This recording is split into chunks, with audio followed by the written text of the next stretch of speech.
182 विधानसभा सीटों वाले गुजरात में प्रधानमंत्री नरेंद्र मोदी ने पिछले साल हुए विधानसभा चुनाव में कुल 31 जनसभाएं की थी, लेकिन 224 सीटों वाली कर्नाटक के विधानसभा चुनाव में प्रधानमंत्री इसकी तुलना में बहुत कम रैलियां करने जा रहे हैं, ऐसा अनुमान है। जानकारी के मुताबिक प्रधानमंत्री नरेंद्र मोदी कर्नाटक में 22 से 24 रैलियां करने वाले हैं। ये रैलियां प्रस्तावित हैं।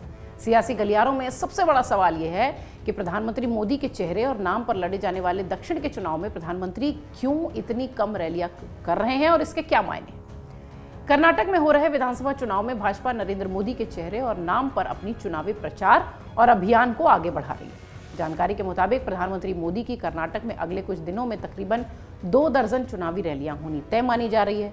भाजपा से जुड़े एक वरिष्ठ नेता बताते हैं कि पहले यह संख्या 15 के आसपास थी, लेकिन बाद में प्रधानमंत्री ने रैलियों की मांग करते हुए संख्या बढ़ाने का अनुरोध किया।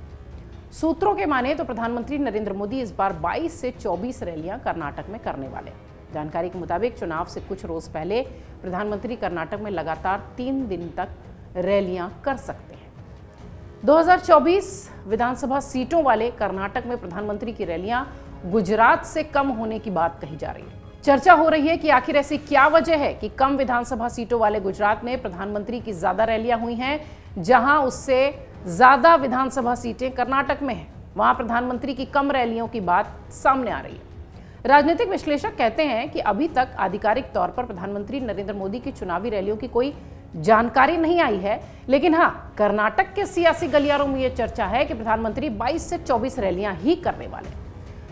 राजनीतिक विश्लेषक, राजनीतिक पंडित ये भी मानते हैं कि प्रधानमंत्री ने पिछली बार तो कर्नाटक में 7 दिनों में 14 रैलियां की थी, जो कि कर्नाटक की चुनावी रैलियों के लिहाज से प्रधानमंत्री की बड़ी रैलियां थी। इधर कुछ और विश्लेषकों का ये मानना है कि कर्नाटक और गुजरात के सियासी रैलियों को आपस में जोड़कर नहीं देखा जाना चाहिए।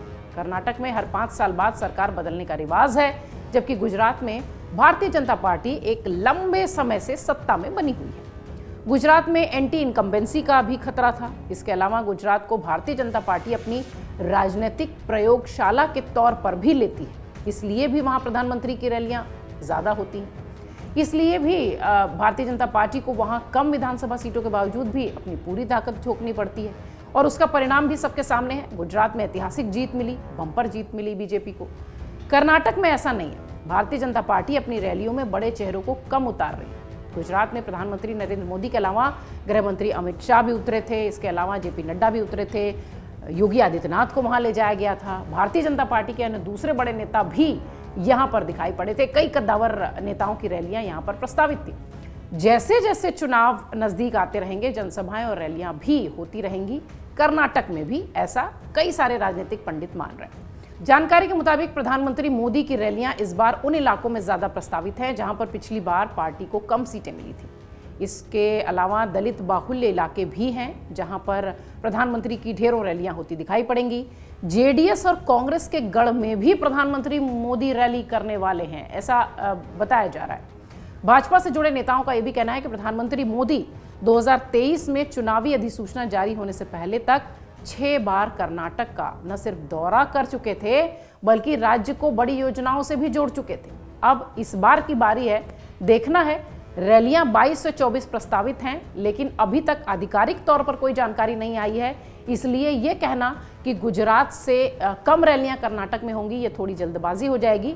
लेकिन हाँ, रैलियां प्रस्तावित जरूर हैं। अमर उजाला अब आपके टीवी पर भी। अपने स्मार्ट टीवी पर YouTube पर सर्च करें अमर उजाला, चैनल सब्सक्राइब करें और देखें ताजा खबरें, वो भी HD क्वालिटी में।